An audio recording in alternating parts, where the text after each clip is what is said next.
জুবিনলৈ পিতৃৰ শেষৰ চিঠি কথা দীপক কুমাৰ পাঠ ৰিয়াঞ্জ্যোতি শৰ্মা জুবিন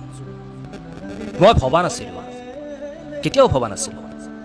ময়ো যে এজন বীৰ পুত্ৰৰ পিতৃ আছিলোঁ তোৰ কৰ্মবোৰ চাই মাজে মাজে গালি দিছিলোঁ বৰ খং উঠিছিল মোৰ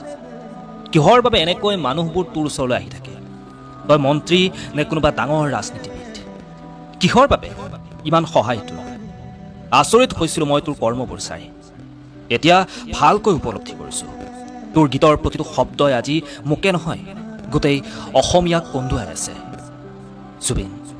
নাতি এটা চোৱাৰ বৰ হেঁপাহ আছিল তোক মাজে মাজে বুজাইছিলোঁ মই কিন্তু তোৰ এটাই উত্তৰ আছিল গোটেই অসমীয়া হেনো তোৰ সন্তান তই মাজে মাজে কৈছিলি যে তোৰ কোনো জাতি নাই তোৰ কোনো ধৰ্ম নাই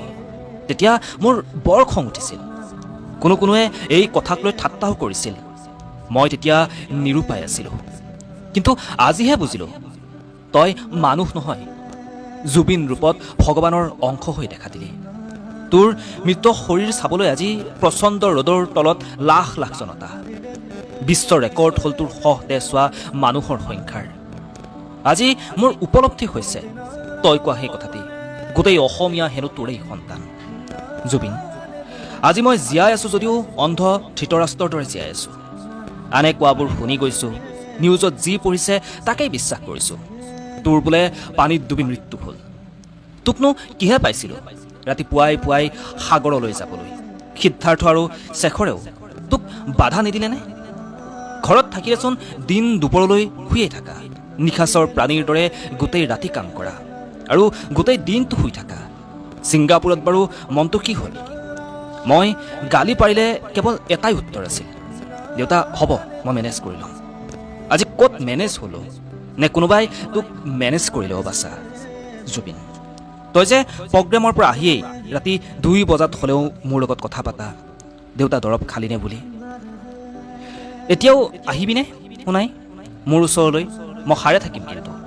মোৰ দৰৱবোৰ শিতানৰ মূৰত থৈ দিম তই অহালৈ অপেক্ষা কৰি থাকিম আৰু এটা কথা শুনাচোন জোনবাই দেশৰ পৰা পাৰিলে মাৰা আৰু জংকিকো লৈ আহিবাচোন সিহঁতকো চাবলৈ বৰ মন গৈছে সিহঁতক লগ পালে কৈ দিবি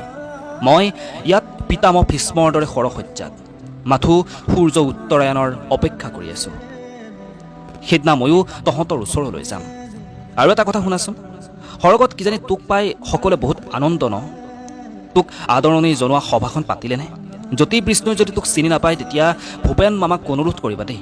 গীত এটা গাম বুলি সভাত এটা গীত কিন্তু নাগালে মই বৰ দুখ পাম গান এটি গোৱা না মা মাৰাৰ আগতে এই গীতটো হিয়া খুলি গাবি পাৰিলে মোক সপোনত তাৰ পোনপটীয়াকৈ সম্প্ৰচাৰ দেখুৱাবি এই আশাৰে মই অপেক্ষা কৰি থাকিলোঁ ইতি তোমাৰ মৰমৰ পিতৃ ধন্যবাদ